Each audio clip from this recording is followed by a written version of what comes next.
the most heartbreaking moment of the World Cup 2025. Andrei Esipenko, playing with black pieces in tiebreak, is pressing Wai, who is playing with white pieces, and now Andrei played King b6. That's not the best move, and watch evaluation bar below the screen, because now after knight d3 you see that that's nearly draw, but Andrei Esipenko played move c6 and he blundered a rook and he blundered this match, and Wai after this blunder qualified to final with secure place to candidates tournament, and that's exactly what's going on.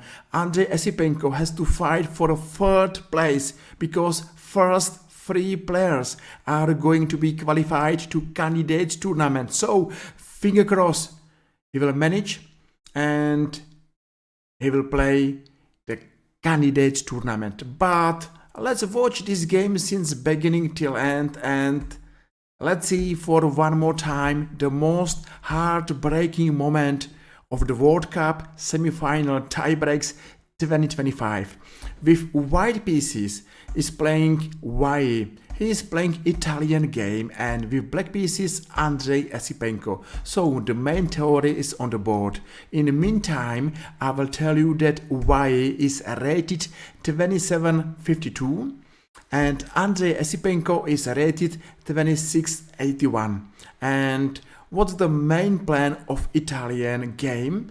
Black's plan is to exchange this bishop, and white's plan is to exchange this bishop. So let's see how these players are going to play this, the most famous plan in the Italian game. Knight d2, why not? And here bishop b3 with idea knight c4 and bishop e3. Maybe here is not bad to go immediately bishop e6, but bishop e6 maybe should be double pawns. But you can see that white still even here has a slight minimum age. So rook e8. Okay, I owe you some information about evaluation bar. In case you see a plus, white's got advantage. In other case, you see a minus, black's got advantage. Plus minus more than 2 mean a winning advantage. So here happened knight c4, bishop a7, bishop e3, bishop e6. That's everything absolutely clear, and rook e1. I believe that white's got slight edge. No huge edge, but you know, that's a typical Italian game where white is slightly better, but black is absolutely fine. So knight e3, and maybe here is not bad to take this bishop immediately, but maybe even stronger is to play move d5 after take, maybe take, black is absolutely fine. Or maybe this pawn is a weak pawn, but maybe not. Okay, but black played queen d7 and a5. White is playing for space advantage. Just in the beginning of the game, both players has a chance to split the chessboard in a white's half and black's half. But now white's half increased is bigger than black's half because of this pawn on a5, and the player with space advantage has usually slight edge, small advantage. Space is nice. And now after exchange on b3, queen b3 and knight e7, I believe that still black is doing fine. What's the best black's plan here?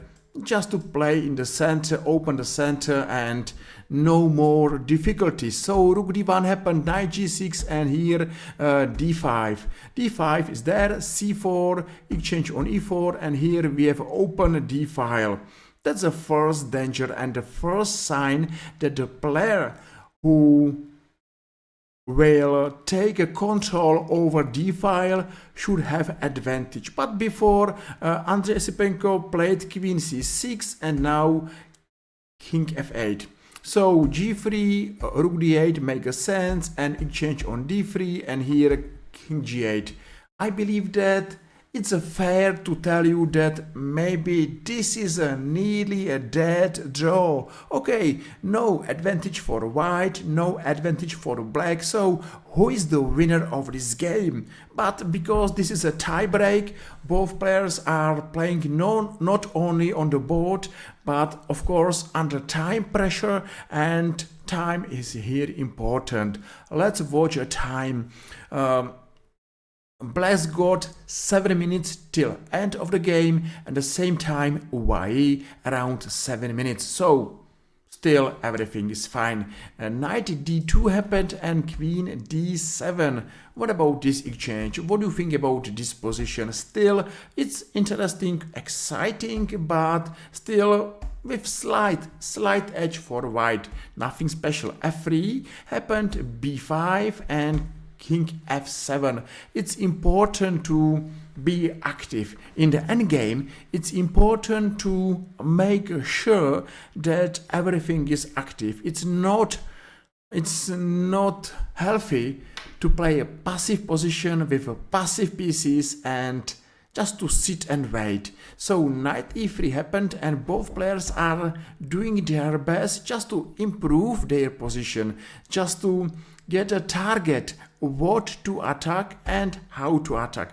Knight d5, that's nice knight, and here knight b4, knight e6, and after a few more moves, still this position remains, I don't know if unclear or level, or black is fine. Maybe I have the feeling that still white here is doing well, and maybe black is under pressure, but not huge anymore. He lost a pawn, he won a pawn, and after this, maybe just to exchange this rook, it's still absolutely fine, no danger, and I believe that we are not far to say, hey, that's a draw. But now rook a4 happened, and both players are going to play another moves.